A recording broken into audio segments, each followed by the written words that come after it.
White Zeta. Hey, what's up everybody? Robert184, 2Rs, 2Bs from YouTube and gundam.tk.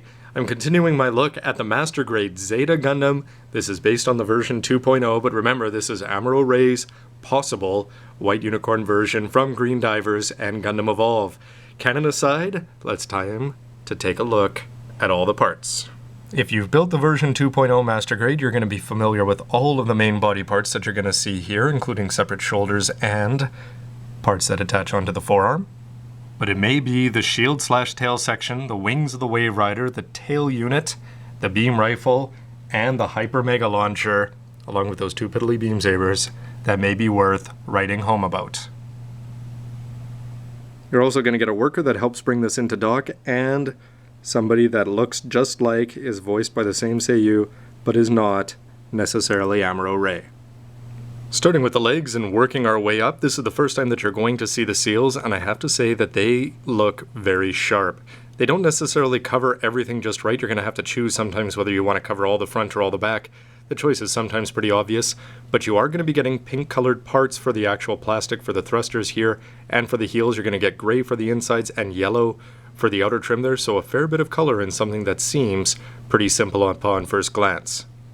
In terms of movement, you're going to have the hips rotate up here quite stiffly, and it's going to bend here at the knee like this, and you'll notice that this part here actually splits and goes inside, so a nice touch there.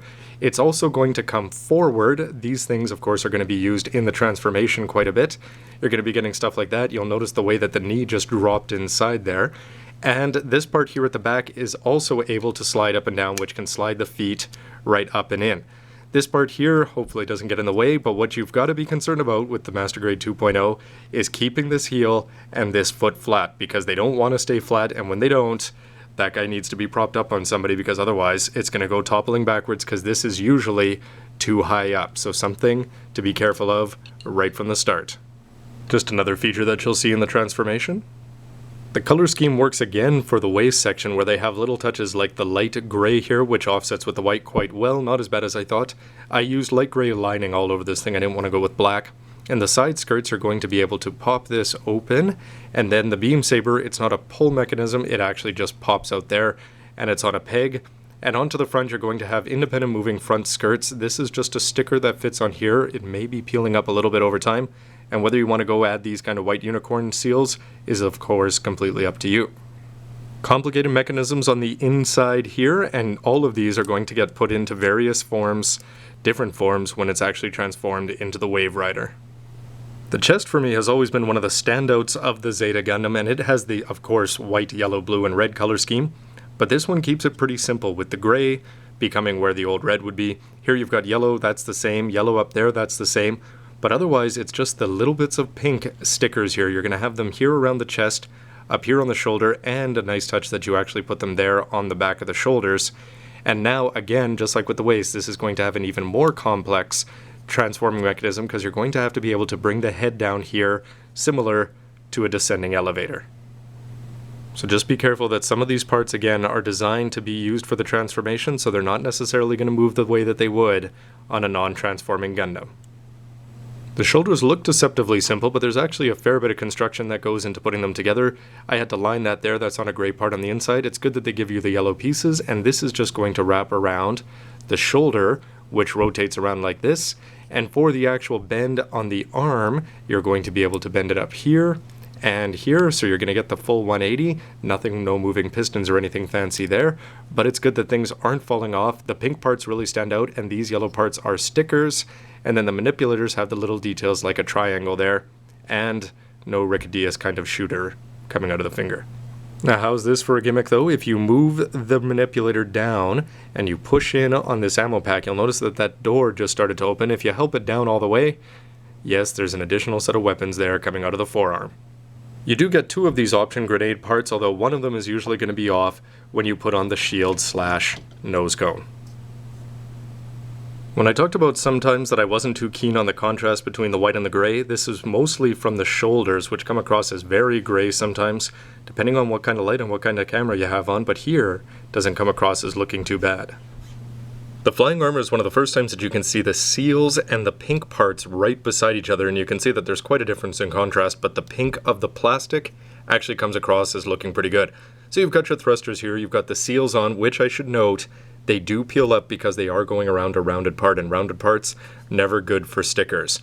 But it is sort of cool, the mechanism here on the inside, I'm cheating here and pushing out on the inside, and you'll notice that this pops up a little bit, but once you pop out the wings and then you spin this around, this is the actual effect that you're going to see when it's on the Wave Rider, and you've got these stickers on the inside that seem to be staying on pretty well, despite the fact that they're being slid in and out. The stabilizer, which sits between the flying armors here, is just going to have a pivot point that spins forward like this. White parts here primarily, a little bit of gray just for a little bit of added detail, put some lining in there if you choose, and the pink stickers actually again look really good. You may be able to notice here that this isn't two separate pink stickers, but there's actually clear parts in between, so you may notice in some light that there's a little bit of discoloration there just compared to the pure white plastic. The Zeta's shield comes across as being a lot less distinct when it's not in red, but the white and the gray and the pink, again, look pretty good.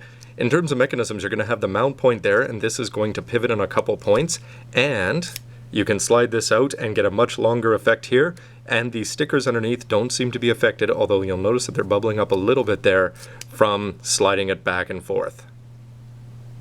Very different color scheme for the beam rifle from the traditional Zeta Gundam, and in terms of moving parts, it's fairly cool with a moving trigger. The sight is going to move up. It's got some yellow stickers on here and for the sight, but otherwise it's the two-tone gray that really sets this off. You've got an attachment point there, and if you pull this out, you can really extend the length of the beam rifle. The Hyper Mega Launcher is an absolute beast of a weapon, and something that really makes the version 2.0 of the Zeta Gundam worth picking up. Now here for colors, you've got white all over the Gundam's body and white for this, so you don't really have the same color contrast, but the features built into it are fairly impressive. First of all, you've got all sorts of different color variations, well, enough anyway there to make it break up the monotony of the white. Pop that out, you've got this part up here, and then you're able to bring this part down, open up the triggers, and then you can bring these sort of things out for the side and pop these out on either side, so you're going to have a lot of play possibilities when you're posing this fearsome looking weapon. Just for a bit of a comparison here, you have the two weapons both in their extended format and the beam saber. And here it is next to a sideways first grade Exia. The Zeta Gundam certainly has one of the most unique heads in all of this Gundam metaverse, if that's what you want to call it, and this is where the $2 lining marker I think is really going to make it just look that much better. It doesn't have the color of the red goatee that you normally get down there, so again, just jazz that up and I think it'll look a lot better. Simple seals for the eyes, but where the Master Grade version 2.0 really shows an improvement over old stuff is just on the insides there. You don't have to line what you could call the ears there. That's a gray part that fits on the inside. And then you're going to have the V-fin up there, which as part of the transformation is going to bend up. You've got a nice blue camera lens that's looking very sharp, and just a simple purple seal. So even though it's understated and only 2 colors, well, I guess 5 if you want to count all the seals, everything about this comes across as classy to me. So far, the parts are all shaping up to be quite interesting. I'm very impressed with all the weapons so far, despite their simple color scheme. The beam sabers are a little bit disappointing, but that's to be expected. The stickers, the contrast, the white, the gray, and the pink, I think really works. The pink plastic really pops here for the armor and on the feet, but where I'm only a little bit concerned, I think the stickers look great on the white, but I'm not so crazy with them here on the gray and on these rounded parts. You don't expect those to last in position very long without coming off, unless you're going to figure out a way to get them on a little bit more securely. So thanks to you for watching this. Please click on YouTube and go check out the comments and leave a comment on your own. Hit like if you do, subscribe if you haven't already, and stay tuned for lots more of the White Zeta Gundam from Robert184 at the new gundam.tk. Thanks for watching, everybody. If only some animator at the time had had the foresight to go through and make a mistake with one of these cells and color that white, maybe we wouldn't be arguing about its canon status anymore.